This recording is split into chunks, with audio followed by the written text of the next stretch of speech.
This famous painting shows July in early 15th century France. But how do we know that?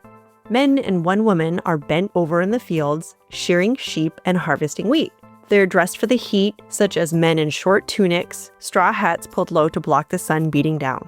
The color palette of light greens and golden yellows suggests the dryness of a summer landscape. In the distance, a great castle rises against a cobalt blue sky with rugged mountains framing it. This scene is included in the Très, or the Very Rich Book of Hours, one of the most famous illuminated manuscripts of the 15th century. The man who paid for it was one of the wealthiest in all of France, Jean, the Duke of Berry. He hired the Limbourg Brothers, Northern European miniaturists, to create full-page paintings for each month of the year to show the season's labors. At the very top of the page are the Zodiac signs for the month, Cancer symbolized by a crab, and Leo with a lion. This was standard for a book of hours, tying the agricultural rhythm of the year to the movements of the heavens. The Limbourg brothers were miniaturists, specialists in small-scale painting. Their attention to detail and texture is extraordinary, intended to pull you into the scene.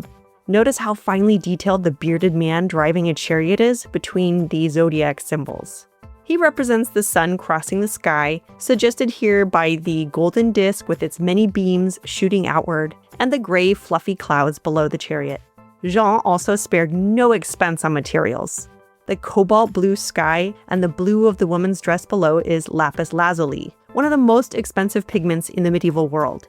It was ground from a semi-precious stone and reserved for the most luxurious commissions. Turning back to the summer landscape, let's look at the imposing structure in the background. It is the Palace of Poitiers, and it's still standing today. Originally built for the Counts of Poitiers and the Dukes of Aquitaine, it was destroyed, rebuilt, and then badly damaged in a fire set by the Duke of Lancaster in 1346. Jean rebuilt the destroyed sections between 1384 and 1386, reconstructing the donjon, or the fortified structure called the keep, as well as its ramparts, and restoring other parts of the complex. The Limbourg brothers render it in loving detail. The corner towers, the raised turrets, and the gabled windows are all easy to identify. If you look carefully, you can even catch reflections of the castle in the river below. And do you see the swans in the water? Well, the swan was a symbol of the Duke of Berry, and Jean loved to embed his castles and personal symbols throughout the manuscript. Commissioning the Très was about immortalizing his status and power through art. Even the mountains in the background help draw your eye downward toward the castle.